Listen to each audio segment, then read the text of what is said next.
Everybody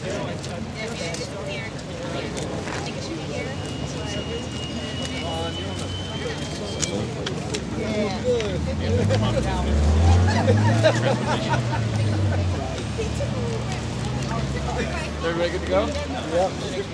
Use a sign. Use a sign. All right, Pete. All right, Pete. Whenever you're ready. Good. Good. Okay. Okay, we're gonna get started, everybody. Hey, Fran, good. Mom, keep down, Mom. I always wanted to say that to my mother.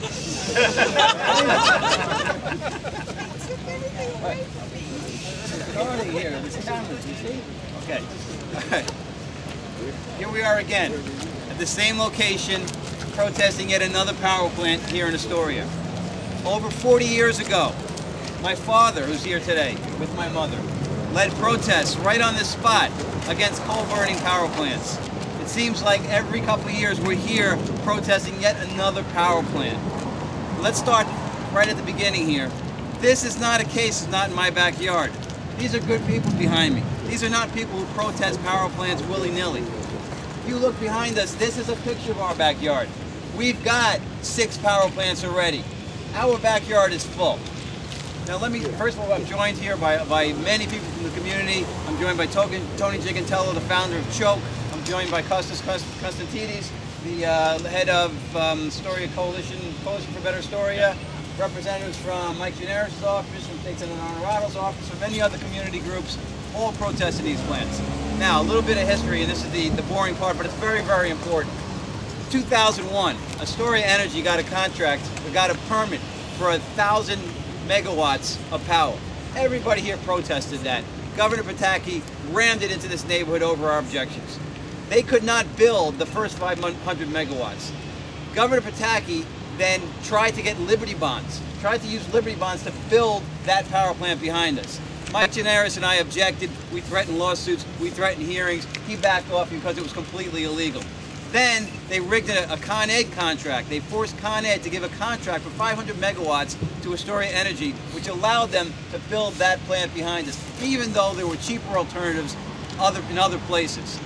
Now, they couldn't build the second 500 megawatts. So they've had the first 500 for a while, they have yet to build the second 500. What happens? Out of the blue, the New York Power Authority comes around and says, we're going to give you another 500 megawatt contract, which is now going to allow them to build the second 500 megawatt part of that plant behind us. Again, at least 30 other proposals for power. Many of those proposals would have provided cheaper electricity than the power that's going to be provided from this plant. And yet, they put it here. They put it where there are already 6 power plants. They put it in an area that already provides over 80% of the power for the entire city. This is not just smoke and pollution you're smelling. This is backroom politics and dirty deals that you are smelling. This is a toxic dagger in the lungs of the kids of Northwestern Queens. This is not a case of not in our backyard. Our backyard is full. It is not fair for one community standing behind me to have to bear the burden of all these power plants. You know, and many of you saw on the press when the Mayor Bloomberg and I had a big fight over this. And I said to him, and I say again today, what happened to the fair share doctrine? When we talked about waste transfer stations, every borough had to have its own waste transfer station. Every borough had to deal with its own waste. When it comes to power, it's just Northwestern Queens. Why is that? How is that fair? It's not, and we won't stand for it. And I'm calling on Andrew Cuomo, Attorney General. I'm calling on Tom DiNapoli, our Controller. I'm calling on every oversight agency to investigate this contract to see if it was given fairly. It clearly wasn't, and we want it stopped, and we do not want this power plant built.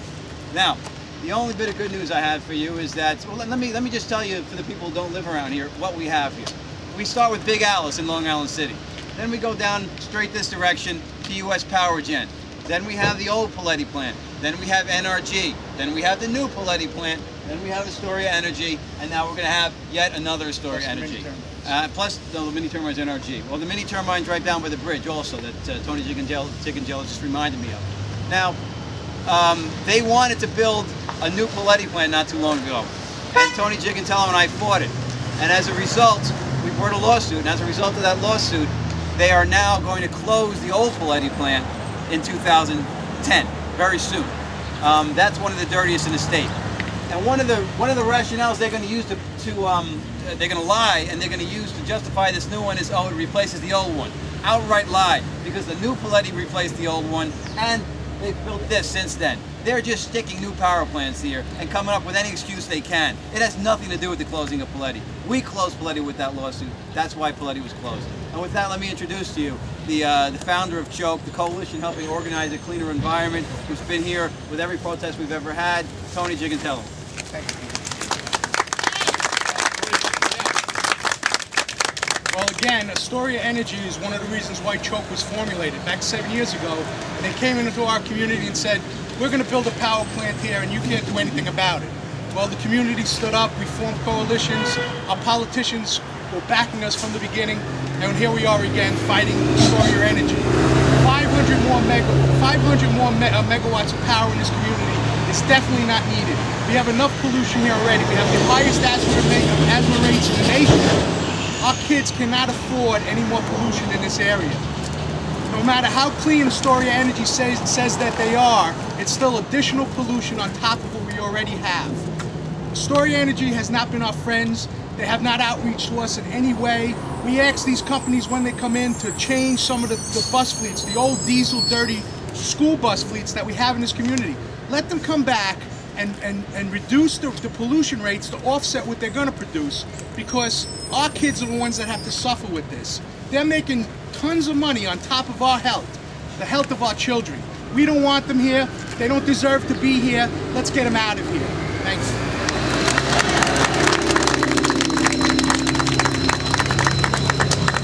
And now from the Coalition for Better Astoria, Kostas Konstantinidis. Something like that. No, you got it right. Yeah, I got it right. Hi, good morning. My name is Kostas Konstantinidis. I am the chair of the lifelong Astoria resident and chair of the Coalition for a Better Astoria, an organization formed and its umbrella coalition, about 12 civics here in Astoria, fighting the proposed FedEx depot that's proposed for this neighborhood right here. The asthma rates in this neighborhood are already very high, and yet this area has 80% of this city's power plants. There's no coincidence there. This community has already given our fair share to our city. We're not asking for anything more, we're not asking for anything special. We're just asking for our due and to say that this neighborhood, our children deserves better, our neighborhood deserves better. We can't think of anywhere better to play than right here. This should not be a FedEx depot. There should not be another power plant in Astoria. We're going to stand together as a community and make sure that this doesn't become Astoria's boulevard of death.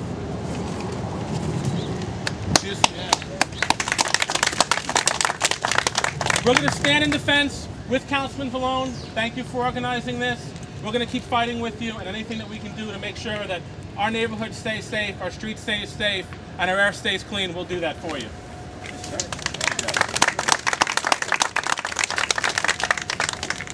We've got all sorts of new representatives that showed up. It's Eddie Hernandez, or me? Eddie Hernandez from Transportation Alternatives. We've got some Green Party representatives here.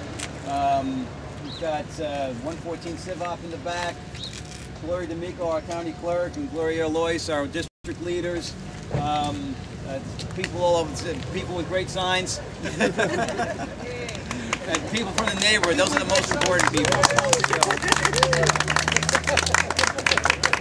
And I think, again, we're calling for an investigation. I'm sitting down with Andrew Cuomo in the near future about this. I'm going to continue with that.